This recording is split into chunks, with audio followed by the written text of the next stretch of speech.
I know some of you guys are trying to figure out, I can't tell if this guy's Asian or Mexican. I'm Filipino, which is kind of like a Mexican, if you think about it. We're like the Western Pacific Hispanic, or sea beaner, if you will. Like, I used to work construction. By day 3, I'd be all tan, wearing a hard hat and sunglasses. The foreman would be calling me beaner, all the Mexicans would be trying to speak to me in Spanish, and I'm like, hey, I'm like Pacquiao, not like Marquez. It's just, either way, neither of our races could beat Mayweather. We tried like 50 times. Shit was impossible. Like, I really don't know what was more sad for the Filipinos, so the results of that boxing match, or those typhoons that slam and kill thousands of us every year. Growing up in the suburbs here in San Diego, I think it might be the fight, because I don't talk to my family out there. They just want money I don't have. Okay. All kidding aside, every year those typhoons slam into the Philippines, and thousands of people die. And like I said, I have a heart. I was sitting there trying to figure out what I could do, sitting on my couch, smoking a bong hit, watching Comedy Central. Then I heard the voice of an angel on television. She was like, "In the arms of an angel." Yeah, you feed those starving Filipinos those dogs, right? None of you guys called them. Okay. Some of you guys are getting a little too sensitive. Imagine a pile of puppies, ready to get incinerated. But I'm telling you, growing up on the flavor, if you don't overcook it, comes off the bone like veal. It's fucking delicious. Dude, we're in San Diego. Come back from TJ. Those tacos taste a little too familiar. So some of you guys know. I'd like to actually dedicate this set to my father, who's no longer with us. Dropped me off about an hour ago. Dude's in his 80s and Asian, you don't want him driving. Actually, both my parents are still alive. They just celebrated their 59th wedding anniversary. Yeah, give it up for love. I remember we were sitting there at their anniversary dinner, and I was like, Mom, Dad, do you have any advice you'd like to pass on to me? I'm still single, trying to figure this shit out. You guys have been married for almost 6 decades.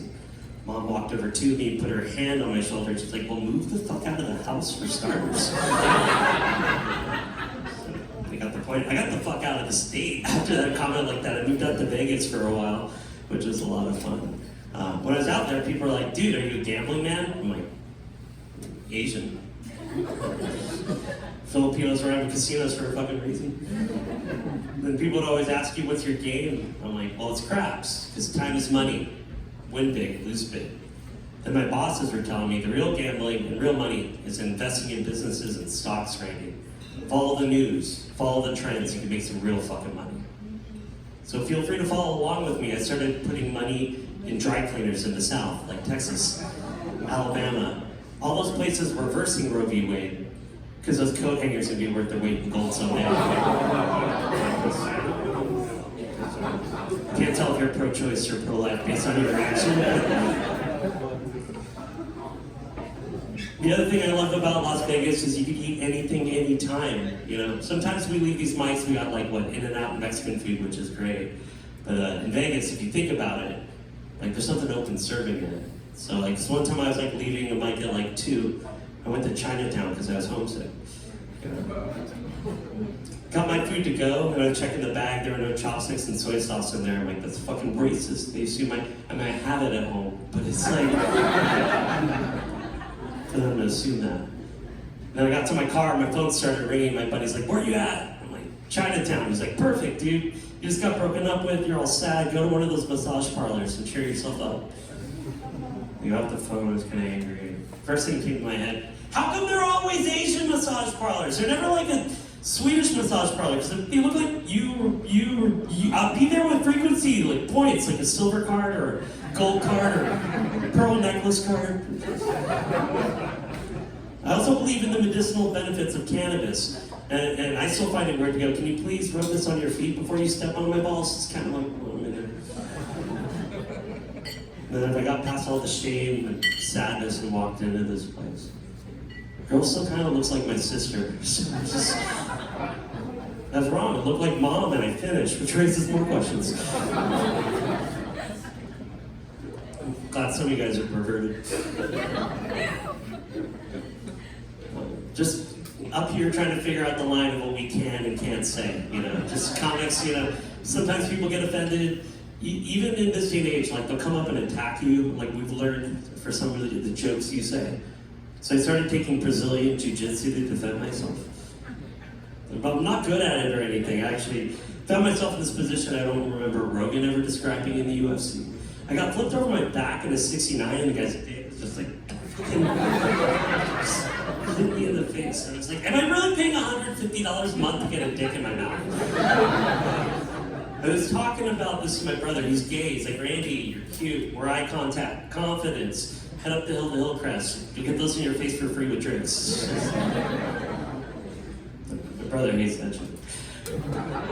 But growing up in a conservative Filipino household, my brother was there for me. You know, my sisters didn't want to talk to me much. My parents were doing the tiger mom, tiger dad thing. But my brother explained a lot about life to me. Explained art, music, film. Even tried explaining love to me, but it made it awkward for the girls I dated in high school and put things in their butt. The way he explained love, the Catholic high school, and Uncle Touchy, that's 3 sources.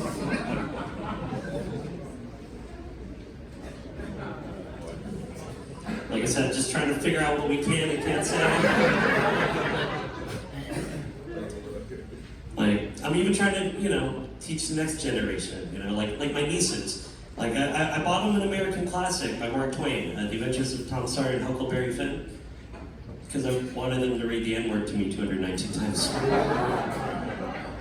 But I saw that they fucking edited it for cancel culture, for the sensitive types. No, like, they butchered an American classic, but it just doesn't translate well when you read about the adventures of Tom Sawyer, Huckleberry Finn, and Wetback Jim. I mean, you pay your day laborers, it's not necessarily a slave. Ability to navigate rivers is more so for crossing purposes, and that's, you know, not necessarily downriver. Did you guys hear that Victoria's Secret's hired their first supermodel with Down syndrome? Yeah, I'm a piece of shit. I had to look at the photos myself and fuck, she's hot. Like honestly, blonde hair on her, the body on her. There's this photo of her wearing sunglasses, and with those people, it's all in the eyes, so you can't really tell, right? Then I was like thinking, what would it be like to have sex with her, you know? Still the body of a model, mind of a 16-year-old, which is legal depending on the state you're in. I mean, not this one. You gotta think that vaginal wall strength's gotta be retardedly strong. Okay, is that joke too much of a downer for you, man? It's gonna be a long night for you guys. If you like my fucked up head, my name's been Randy Villarba. If you hated me, I've been Amy Schumer. Give it up for your host.